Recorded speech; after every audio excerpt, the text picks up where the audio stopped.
बिस्मिल्लाहिर्रहमानिर्रहीम। Chapter number 2 real and complex number. Chapter number 2 में हम बेसिकली रियल और उसके बाद जो है कम्प्लेक्स नंबर्स के बारे में पढ़ेंगे। लेकिन रियल और कम्प्लेक्स नंबर पढ़ने से पहले हमें नेचुरल नंबर्स का, होल नंबर, इंटीजर्स या रैशनल वगैरह का पता होना ज़रूरी है। नेचुरल नंबर्स का जो सेट है वो हमारे पास 1 से स्टार्ट होता है और नेचुरल नंबर को हम लोग काउंटिंग नंबर्स भी कहते हैं, क्योंकि जब भी हमने चीज़ों को काउंट करना होता है हम हमेशा जो है 1 से स्टार्ट करते हैं। और नेचुरल नंबर का एक थर्ड नेम है पॉजिटिव इंटीजर्स। अगर हम लोग नेचुरल नंबर्स के सेट के अंदर ही ज़ीरो इंक्लूड कर दें तो जो नया सेट हमें मिलेगा उसको हम लोग कहते हैं होल नंबर्स, और होल नंबर्स के सेट को हम लोग कैपिटल W के साथ डिनोट करते हैं। नेक्स्ट होल नंबर्स के बाद आ जाता है इंटीजर्स। इंटीजर्स हमारे पास ऐसे नंबर्स का सेट है जिसके अंदर ज़ीरो भी इंक्लूड होता है, पॉजिटिव नंबर्स भी होते हैं और इनके साथ नेगेटिव नंबर्स भी होते हैं। इंटीजर्स को हम लोग जो है जी के साथ डिनोट करते हैं। इनको लिखने का जो है 2 मेथड है। फर्स्ट ये है कि आप सबसे पहले ज़ीरो लिख लें, उसके बाद 1 2 3 लिख के एट अ टाइम जो है उनके साथ प्लस भी लगा दें और माइनस भी लगा दें। और एक सेकंड केस ये है कि हम पहले नेगेटिव वैल्यूज़ को लिख दें, उसके बाद ज़ीरो और उसके बाद जो है पॉजिटिव वैल्यूज़ को लिख दें। इंटीजर्स के बाद हमारे पास नेक्स्ट सेट आता है रैशनल नंबर्स का। रैशनल नंबर्स हमारे पास ऐसे नंबर होते हैं जिसको हम लोग P/Q की फॉर्म में यानी कि फ्रैक्शन की फॉर्म में लिख सकें। अब ये जो हमारे पास P और Q होंगे ये दोनों बिलोंग करेंगे Z से। अब Z हमारे पास क्या है? Set of integers. That's mean कि हमारे पास P एंड Q पॉजिटिव भी हो सकते हैं और नेगेटिव भी हो सकते हैं। लेकिन यहाँ पे एक कंडीशन है, and Q is not equal to zero. मतलब ये कि डिनोमिनेटर में कभी भी हमारे पास जो है वो ज़ीरो नहीं हो सकता। P पॉजिटिव भी हो सकता है, Q भी पॉजिटिव हो सकता है।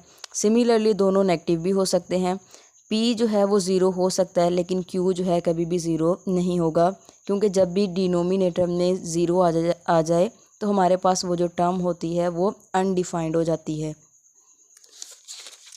रैशनल नंबर्स के बाद हमारे पास नेक्स्ट सेट आता है इरैशनल नंबर्स। इरैशनल जो है वो हमारे पास ऐसे नंबर्स होते हैं जिसको हम लोग P/Q की फॉर्म में ना लिख सकें। ये बिल्कुल जो है रैशनल नंबर्स के ओपोजिट है। यहाँ पे भी P एंड Q जो है वो हमारे पास बिलोंग करेगा Z से, and Q is not equal to zero. इसकी कुछ एग्जांपल है, जैसे कि हमारे पास √2 हो गया, √3, √5 और पाई एंड एक्सपोनेंशियल। ये हमारे पास जो है एग्जांपल है इरैशनल नंबर्स की। और ये एग्जांपल जो है हमारे पास ख़ास तौर पे पाई और ई जो है हमारे पास MCQs के लिहाज से भी इम्पोर्टेंट है। अब नेक्स्ट हमारे पास आता है रियल नंबर्स। रियल नंबर जो है ये हमारे पास यूनियन होता है रैशनल का भी और इरैशनल का। अब आपको पता है यूनियन में हम क्या करते हैं, तमाम नंबर्स को जो है लिख दिया जाता है, तमाम एलिमेंट्स को हम लोग लिख देते हैं। तो इसका मतलब रियल नंबर में हमारे पास जो है रैशनल भी आ जाएंगे और इरैशनल भी आ जाएंगे। अब आपको पता है रैशनल कौन से थे, जिसको P/Q की फॉर्म में लिख सकते हैं, और P और Q खुद कहाँ से होंगे? इंटीजर से होंगे।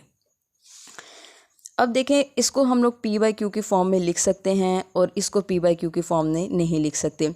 इसका मतलब ये है कि दोनों सेट जो हैं ये बिल्कुल एक दूसरे के कैसे हैं, डिफरेंट है। इसका मतलब ये हुआ कि अगर हम लोग इनका इंटरसेक्शन लेंगे तो इन दोनों के दरमियान कुछ भी कॉमन नहीं होगा। और आपको पता है कि अगर इनके अंदर कुछ भी कॉमन नहीं होगा तो हमारे पास जो सेट आएगा वो एम्प्टी होगा। या हम लोग ये भी कह सकते हैं कि Q and Q' are disjoint sets. Disjoint sets का मतलब भी यही होता है कि इनके अंदर कुछ भी कॉमन नहीं है। नेक्स्ट हमारे पास आ जाती हैं types of rational numbers. Rational numbers के हमारे पास बेसिकली 2 टाइप्स हैं। एक है टर्मिनेटिंग डेसिमल फ्रैक्शन और एक है हमारे पास नॉन टर्मिनेटिंग डेसिमल फ्रैक्शन। अब टर्मिनेटिंग डेसिमल फ्रैक्शन हमारे पास ऐसे नंबर्स होंगे, the decimal fraction in which there are finite number of digits in its decimal part. Finite का मतलब होता है लिमिटेड, महदूद। मतलब ये कि इनके डेसिमल पार्ट में फाइनाइट नंबर होंगे या महदूद नंबर होंगे या लिमिटेड नंबर होंगे जिसको हम लोग ईज़िली काउंट कर सकेंगे। फॉर एग्ज़ाम्पल जैसे 2/5 हमारे पास जो है इसका आंसर आता है, अगर हम लोग इसको सोल्व करें तो 0.4 है। अब अगर देखा जाए तो इसके डेसिमल पार्ट में जो है हमारे पास सिर्फ एक नंबर है जिसको हम लोग काउंट कर सकते हैं। दैट्स मीन ये हमारे पास क्या है, फाइनाइट है। सिमिलरली 3/8 को देखें तो 0.375, अब ये 3 डिजिट आ रहे हैं इसके डेसिमल पार्ट में, इसको भी हम लोग काउंट कर सकते हैं। दैट्स मीन ये दोनों नंबर हमारे पास कैसे हुए, टर्मिनेटिंग रैशनल नंबर्स। इसके बाद आ जाती है इसकी second type, that is non terminating decimal fraction. The decimal fraction in which some digits are repeated again and again in the same order. Non terminating में हमारे पास जो डिजिट्स होंगे वो रिपीट होंगे again and again in the same order. For example यहाँ पे देखें हमारे पास है 2/9 इज इक्वल टू 0.2222, तो यहाँ पे क्या हो रहा है, सेम नंबर रिपीट हो रहा है। नेक्स्ट एग्जांपल देखें तो यहाँ पे हमारे पास दो नंबर है पेयर में 3636, ये हमारे पास क्या हो रहे हैं, रिपीट हो रहे हैं अगेन एंड अगेन।